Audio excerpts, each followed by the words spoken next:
pagkakataon, maibabalik bang kahapon?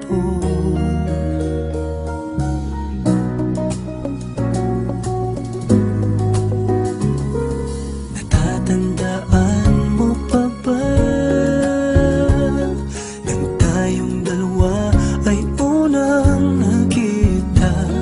Panahon ng kamusmusan sa piling ng mga bulaklak at halaman. Doon tayo nagsimulang mangarap at tumulang.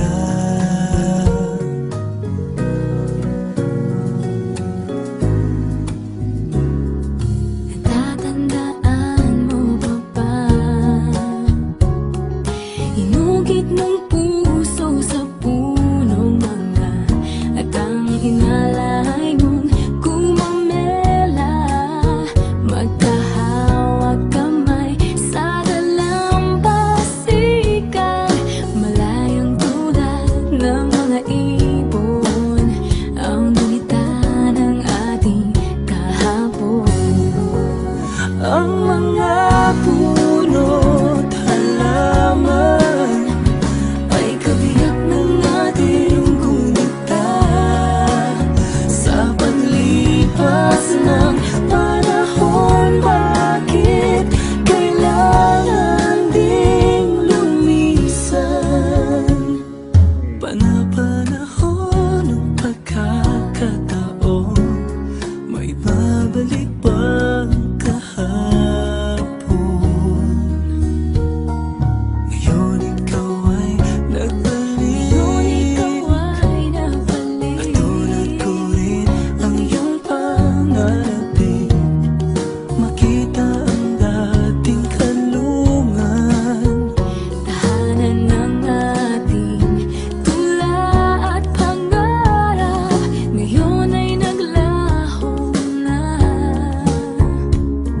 saan nahanapin pa?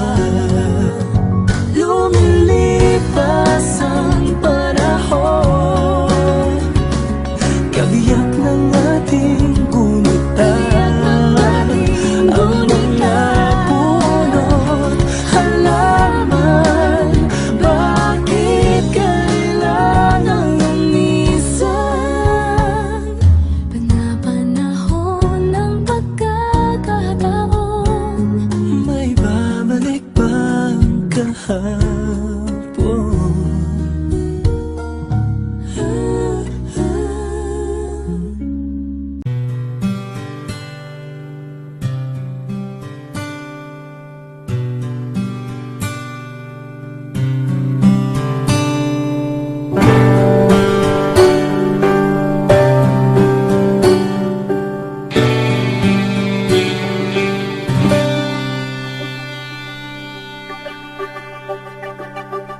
parang kailan lang ang mga pangarap ko'y kay hirap abutin.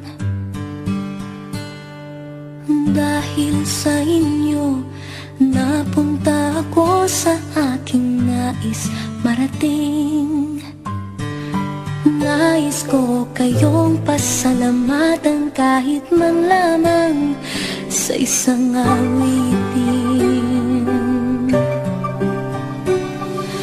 Parang kailan lang halos ako ay magpalimos sa lansangan. Dahil sa inyo, ang aking tiyan at ang bulsa'y nagkalaman. Kaya't itong awiting aking inaawit, nais ko kayo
Hello dyan sa Pilipinas, sa Foracacia, sa ating advisor na si Mama Tuan.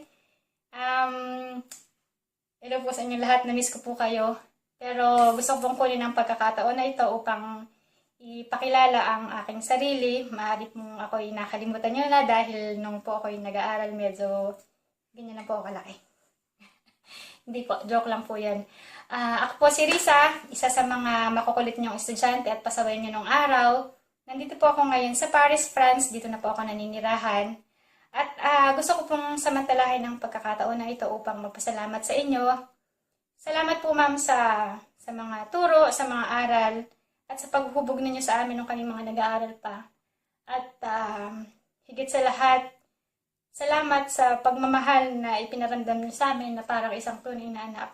Maraming pong salamat at hindi ko po nakakalimutan yung mga pangaral ninyo noon na magpakabait, mag-aral mabuti at